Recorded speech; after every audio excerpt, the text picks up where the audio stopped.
اگر اس وقت young generation social media لے لیا جائے تو وہ ذہنی مریض حرام کام ہو رہے ہیں، فلمیں دیکھی جا رہی ہیں، بے پردہ اجنبی اس طرح بے حیا عورتوں سے دوستیاں ہوتی رہیں، ان کی تصویریں منگاؤ، ان کو تم تصویریں بھیجو، پھر اس کا بولو کہ نہیں یہ تصویر صحیح نہیں تھی، تھوڑی واضح تصویر بھیجو، تھوڑی مسکراتی تصویر بھیجو، تھوڑی بے پردگی والی تصویر بھیجو۔ آخر کیا بات ہے کہ دروازہ کھلتا ہے تو ڈر کیوں گئے؟ کوئی آیا تو آپ نے ہیڈ فون نکال کر رکھ کیوں دیا؟ آپ بولے نہیں وہ لڑکی دھوکہ کھا گئی، میں تھوڑی کھاؤں گی، اس سے پوچھتے کہ تو دھوکہ کھانے کے لیے سے دوستی کر رہی تھی۔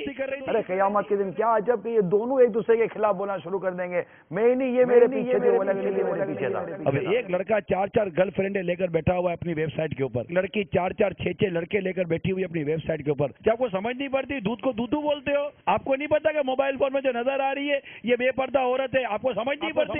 نہیں سمجھ پڑے یہی نہ پڑے، ہاں یہ غلط تھا۔ اندھیرے کو کھوجنے کے بجائے اپنا چراغ درست کر لیں۔ شاید فیملی ممبر میری اس بات کو ایڈمٹ کر رہے ہو، یہ بولتا ہے۔